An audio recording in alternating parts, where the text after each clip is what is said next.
So there's a BCS Foundation exam trap that catches about 80% of candidates. It's called the activity sampling versus special purpose records trap.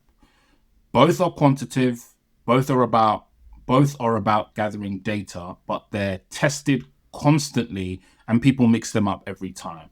So this is one of 14 traps that I've broken down in a guide that used to cost £25. This week, I made it completely free because I'm that guy. You're welcome. Let me actually show you how one of these traps work, because this is the bit that matters.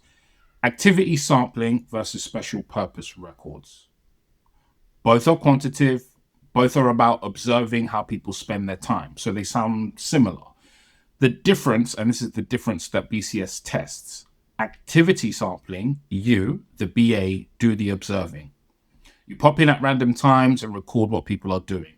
Special purpose records, the business user fills it in themselves. You give them a form, they log their own activities, you just collect the data. Who does the recording? That single distinction is what the exam is actually tested. And in a scenario question, you have to spot that difference in 90 seconds and pick the right one.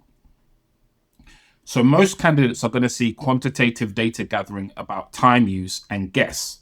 The ones who pass have been taught exactly what to look for, and that's the whole premise of this guide.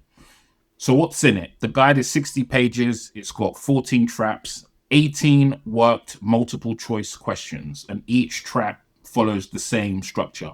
I'll tell you what the trap is. I explain why BCS includes it. So for this example, candidates confuse the two concepts all the time.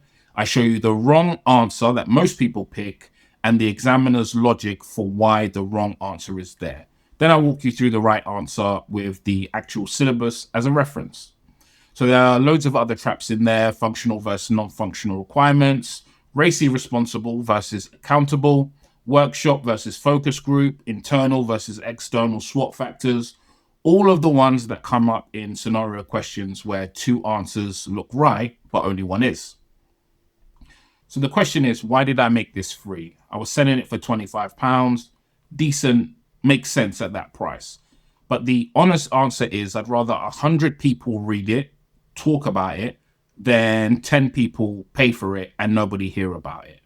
At my stage, the bottleneck for me isn't price. It's people knowing that BA Stack and me as an individual exist. So giving something away that's genuinely valuable is going to build trust way faster than charging £25 for it. And if the guide helps you spot even one trap on exam day, that's one more mark. And obviously you're paying over £200 to sit the exam anyway. Why should another £25 stand between you and having proper exam prep? So I've made the guide completely free now. It's going to be free forever. No catch. Download it, use it, read it, all of that good stuff. Who is it actually for? If you're sitting the BCS Foundation exam in the next few weeks, get this. As I said, it's free. Read it. It's designed to be read in one sitting, not studied chapter by chapter. And if you're just starting your prep for the foundation exam, also get it. Understanding how these questions are written and understanding these traps early, it changes the way that you read the textbook. So you can start spotting them in advance. If you've already passed the exam, congratulations, you don't need it, but share it with someone who's sitting the exam. Please do that. If you know anyone that is actively trying to study or pass the BCS exam, please share this content with them. I get messages all the time from people that it's helped. So it'll be great if you could, pass, what's the expression? It would be great if you could pay it forward. So the link is in the description. It's 60 pages, 14 traps, completely free. That's it for now. See ya. Wouldn't want to be ya.